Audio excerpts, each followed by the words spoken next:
Hello, Year 7. Right, let's start our geography lesson with an image. In front of you, you can see a picture. And what I'd like you to do is pause this slide in a moment and just think about listing all the things that you can see. And you can do this in your book. Just make a list of all the things you can see. And when you've done that, unpause the clip. 3, 2, 1, pause. Okay, so you've had a go at that. So you might have said things like you can see a red shape, you can see yellow stars, you can see two stick people that look like adults, and underneath you can see three stick people, two of which have got crosses through them and one doesn't. Okay, so my next little task for you is to ask you to pause the slide again, but this time I want you to think about what the lesson could be about. Off you go. 3, 2, 1, pause. Okay, so you've had a go at that. So you might have acknowledged that the red colour and the yellow stars inside the shape is in fact a country's flag, and it's the flag of China. So we can see that that is the shape, the outline of China. And then we've got two people with, we can assume that the three smaller people, with two of which have got the crosses through, we can assume that they are children of the two people above. And in this instance, two of them have had a cross put through them. So this couple has got one child. You might have thought they've had three and two have died, but in fact, that wouldn't be the case. In China, there is in fact a policy where you're only allowed one child. So that's what we're learning about today. The one-child policy came into force in 1980, and today, although it's been relaxed and some people are now allowed to have more than one child, for 30 years people were only allowed one child. And that's what we're learning about. It's called the one-child policy. And one of the reasons for this was because China's population was growing rapidly. So we've been learning all about population recently, haven't we? And we know that there are some countries where populations are growing very quickly, like in the Asian countries and like in African countries. And then we've also learned that in other countries, populations are declining. So like in Europe. Well, China is an example of a country whose population was growing rapidly because people had so many children. So they introduced this one-child policy where you were only allowed one. And that's what we're learning about today. That's our question. What was China's one-child policy? And I'm hoping that we'll all, by the end of today's lesson, be able to give a few facts about it.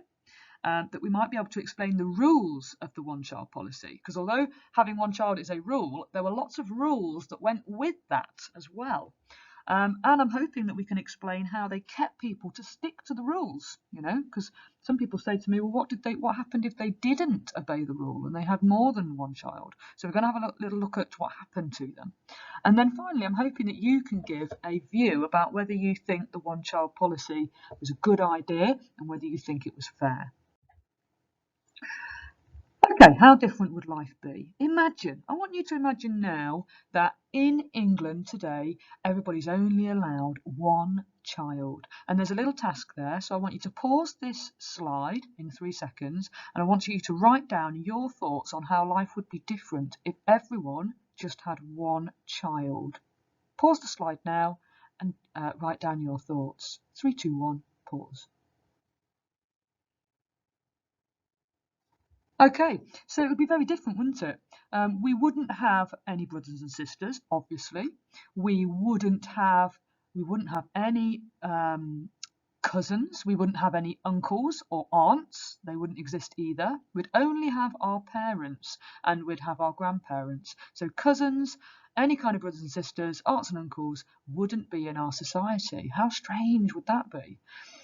You'd probably have nobody to squabble with over the dinner table at home. You'd have nobody to have to share your belongings with because you'd be an only child. It might be that you get more attention from your parents, which might be nice, although it might be that you get a bit too much attention from your parents, which isn't so nice. You might not have anybody to play with at home. I mean, some of us really don't like our brothers and sisters, but some of us really do. And brothers and sisters are people that can entertain you, and you've got somebody to play with. So life would have been really, really different. It is still different for the Chinese. So let's learn a little bit about the policy. On this slide here, you've got lots and lots of statements about China's one-child policy. And there are 3 questions. Question number 1, Why was there a one-child policy? So why did they introduce the one-child policy? Now, I've already told you that the population was growing rapidly. So that first statement that you can see, top left, that says the population was growing rapidly, that will help you answer that question. But there are another 2 or 3 statements that will also help you answer that question. Question 2, what were the rules? You need to read through all the statements and pick out the ones that you think are the rules for your one child. And then the third question, how did they make everyone stick to the rules? So how did they monitor them, make them stick to the rules? And again, there are a number of statements. What I'd like you to do is answer these 3 questions in your book, and I want you to use the statements. Now, there's a couple of ways of doing this. You could write the statements out under the headings of those questions, but that might take a long time because there's a lot of words on there. So I suggest that you shorten them down. You answer the question, you find a few statements that will help you answer the question and you use them. It doesn't matter if you don't use all of them, but obviously better answers which contain more detail will use more of the statements. You can summarise them down a little bit, put them into your own words, so you don't need to copy them exactly. But I want you to have a go now, pausing this slide and working through this task. Now, this will probably take you a good 20 minutes. A good 20 minutes. So spend at least 7 minutes on each of those questions. Pause the slide and then continue when you're ready. 3, 2, 1, pause.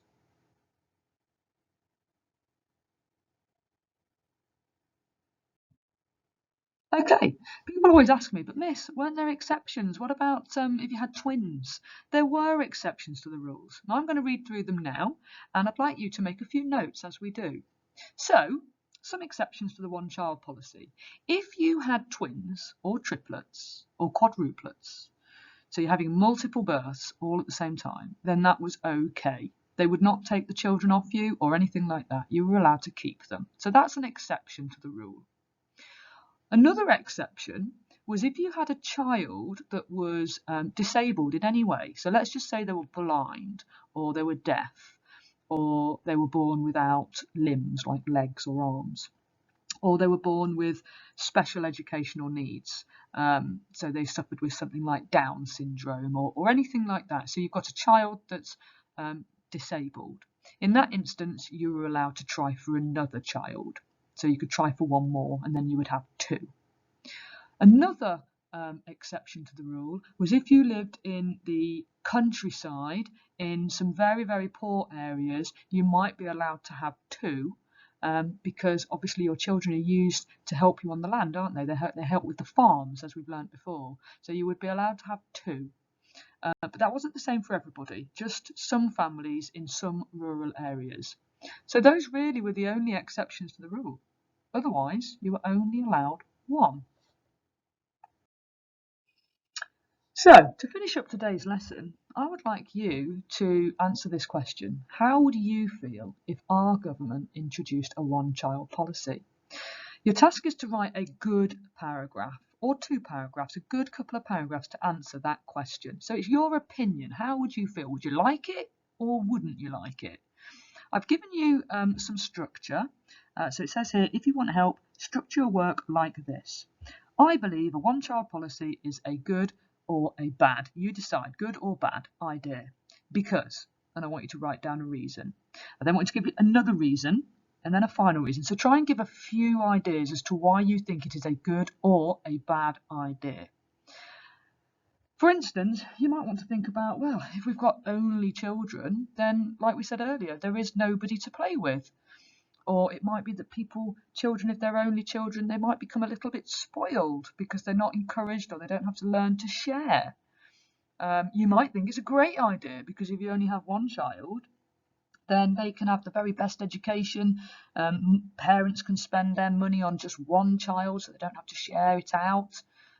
So there's lots of arguments on either side. So really is your opinion. Would you like a country where everybody only has one? Or do you think it's nice to have variety and where people can choose how many they have? So I want you to try and give me as many arguments as you possibly can. You can also give me the counter arguments, which is why my structure here says some people might think it's a good idea because, and so on.